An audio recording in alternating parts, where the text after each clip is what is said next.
पश्चिम बंगाल में बड़ा रेल हादसा, जलपाईगुड़ी में मालगाड़ी कंचनजंगा एक्सप्रेस से टकरा गई। हादसे में भयानक तस्वीरें सामने आई। रेल हादसे में कुल 8 लोगों की मौत, 2 लोको पायलट और एक गार्ड समेत 5 पैसेंजर की जान गई, तकरीबन 50 जख्मी। रंगपानी स्टेशन के पास हुआ बड़ा रेल हादसा, युद्ध स्तर पर राहत और बचाव कार्य में जुटी एनडीआरएफ की टीम, कई ट्रेनों का रास्ता डायवर्ट किया गया। रेल हादसे पर दिल्ली के रेल भवन की नजर, वॉर रूम में पल पल के अपडेट पर नजर बनाए हुए हैं अधिकारी। पश्चिम बंगाल के न्यू जलपाईगुड़ी ट्रेन हादसा पर प्रधानमंत्री नरेंद्र मोदी ने दुख जताया। हादसे में मारे गए लोगों के परिवारों को 2 लाख और घायलों को 50,000 की सहायता राशि देने का ऐलान। सीतापुर में देर रात चलती मालगाड़ी में आग लग गई। परेसेंडी स्टेशन मास्टर को फोन कर रुकवाई गई मालगाड़ी, डिब्बे में रखा हुआ सामान बर्बाद। दिल्ली में जल संकट को लेकर आज भी बीजेपी का प्रदर्शन, 52 जगहों पर केजरीवाल सरकार के खिलाफ दिल्ली बीजेपी के नेता और कार्यकर्ताओं का हल्ला बोल। राजधानी में पानी की किल्लत पर सियासत जारी, वीरेंद्र सचदेवा ने जल मंत्री आतिशी का इस्तीफा मांगा, कहा झूठे आरोपों की बजाय सबूत दिखाएं मंत्री। पानी को लेकर बीजेपी के प्रदर्शन पर आम आदमी पार्टी के नेता संजय सिंह का पलटवार, कहा गले में पटका और हाथ में मटका लेकर ड्रामा कर रहे हैं भाजपाई, हरियाणा में कोई क्यों नहीं प्रदर्शन कर रहा है। दिल्ली के आजादपुर इलाके में बीजेपी सांसद प्रवीण खंडेलवाल ने कार्यकर्ताओं के साथ प्रदर्शन किया, पानी की समस्या के लिए केजरीवाल सरकार को जिम्मेदार ठहराया। नई दिल्ली के मोती नगर इलाके में बीजेपी सांसद बासुरी स्वराज ने पार्टी कार्यकर्ताओं के साथ प्रदर्शन किया, केजरीवाल सरकार के खिलाफ नारेबाजी। सांसद बासुरी स्वराज के निशाने पर दिल्ली सरकार में जल मंत्री आतिशी, कहा दिल्ली सरकार की पानी पहुंचाने की नियति नहीं, प्रेस वार्ता छोड़ लोगों तक पानी पहुंचाए मंत्री आतिशी। दिल्ली में पानी का संकट जारी है, टैंकर से पानी की सप्लाई नाकाफी हो रही है, पानी के लिए लंबी कतार, घंटों इंतजार। उत्तर पूर्वी दिल्ली के यमुना खादर इलाके में दिल्ली पुलिस अधिकारियों ने पाइपलाइन का निरीक्षण किया, किसी भी पाइपलाइन में लीकेज नहीं मिली। दिल्ली सरकार में मंत्री आतिशी ने बीजेपी पर आरोप लगाया, कहा बीजेपी के गुंडे जल बोर्ड दफ्तर पर उन्होंने हंगामा किया।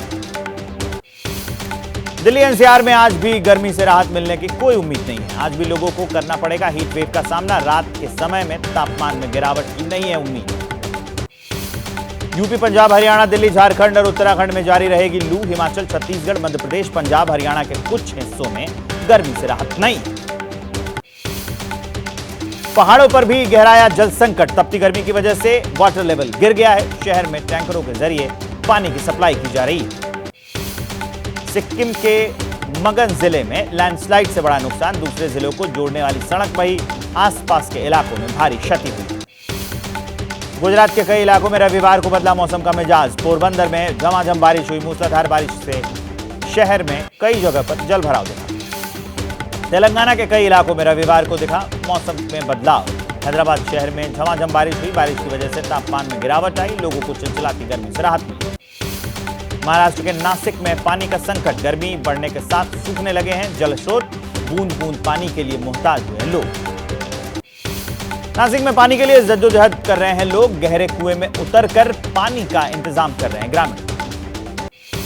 केरल की वायनाड सीट को छोड़ेंगे राहुल गांधी, रायबरेली सीट पर सांसद बने रहेंगे, सूत्रों के हवाले से यह खबर। वायनाड से प्रियंका चुनाव लड़ेंगी या नहीं, इस पर संशय बरकरार। कर्नाटक में डीजल पेट्रोल के दाम बढ़ने पर राजनीति तेज, राज्य भर में बीजेपी ने प्रदर्शन कर विरोध जताया, सरकार से फैसला वापस लेने की मांग की।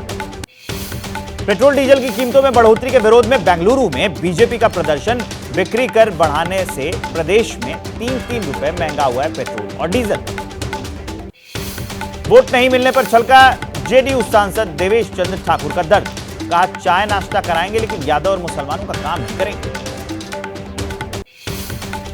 सीतामढ़ी सांसद देवेश चंद्र ठाकुर को पार्टी का साथ मिला है, जेडीयू मुख्य प्रवक्ता नीरज सिंह ने कहा तेजस्वी ने समाज में घोला है जातीय जहर, उन्होंने बस जाहिर की अपनी पीड़ा। पॉक्सो मामले में कर्नाटक के पूर्व सीएम बीएस येदियुरप्पा आज सीआईडी के सामने पूछताछ के लिए होंगे पेश, 17 साल की नाबालिग से छेड़छाड़ का आरोप। छत्तीसगढ़ के नारायणपुर में सुरक्षा बलों के साथ नक्सलियों की मुठभेड़। एनकाउंटर में 8 नक्सली ढेर। करीब 60 घंटे तक चले ऑपरेशन के बाद मारे गए 8 बड़े नक्सली। नारायणपुर जिले के कुतुल इलाके में सुरक्षा बलों का ऑपरेशन। नक्सलियों की राजधानी कहा जाता है यह कुतुल गांव। जवानों ने नक्सलियों के सबसे मजबूत गढ़ में घुसकर कार्रवाई की। मौके से बड़ी संख्या में हथियार मिले। जम्मू कश्मीर के रियासी में हुए आतंकी हमले का विरोध। विश्व हिंदू परिषद के कार्यकर्ताओं ने कैंडल मार्च निकाला। हमले में मारे गए लोगों को श्रद्धांजलि। सलमान खान को धमकी देने के आरोप में एक और गिरफ्तारी। मुंबई क्राइम ब्रांच ने राजस्थान से एक युवक को गिरफ्तार किया। द्वारका पुलिस ने बरामद की ड्रग्स की बड़ी खेप। 7 जून से 15 जून के बीच ड्रग्स के 115 पैकेट जब्त किए गए। बरामद ड्रग्स की कीमत बताई जा रही है 61.5 करोड़ रुपए। गिरोह की जानकारी जुटा रही है पुलिस। जम्मू कश्मीर के जोजिला में कार पर पत्थर गिरने से 2 लोगों की मौत हो गई, 3 लोग घायल हुए। बुलंदशहर के सिकंदराबाद इलाके में दवा फैक्ट्री में भीषण आग लग गई। आग की वजह से लाखों का सामान जलकर राख हो जाने की आशंका है। सोलन के करोल पर्वत के जंगल में भीषण आग लगी है। गर्मी की वजह से तेजी से आग फैल रही है। घना जंगल होने से आग पर काबू पाना मुश्किल हो रहा है। यूपी के जालौन में सोलर पावर प्लांट में आग लग गई। देखते ही देखते जंगल के बड़े हिस्से में यह आग फैल गई। कड़ी मशक्कत के बाद आग पर काबू पाया गया। आज देश भर में धूमधाम से मनाई जा रही है बकरीद। दिल्ली में जामा मस्जिद पर अदा की गई बकरीद की नमाज। जामा मस्जिद के आसपास पुलिस का कड़ा पहरा। बिहार के सुपौल में बीजेपी नेता सैयद शहनवाज हुसैन ने पढ़ी ईद उल अजहा की नमाज। लोगों को शुभकामनाएं। बकरीद के मौके पर मुरादाबाद में पुलिस अलर्ट। शांति व्यवस्था बनाए रखने के लिए शहर में निकाला गया फ्लैग मार्च। लोगों से शांति के साथ पर्व मनाने की अपील की गई। जम्मू कश्मीर के किश्तवाड़ में बकरीद को लेकर सुरक्षा के कड़े इंतजाम। बकरीद को लेकर शहर में जवान ने फ्लैग मार्च किया है। नवी मुंबई में कुर्बानी के लिए लाए बकरे पर धार्मिक नाम लिखने पर कार्रवाई। बेलापुर में जो मीट शॉप है उसको सील कर दिया गया। दुकान मालिक समेत 3 लोगों पर केस दर्ज कर दिए गए।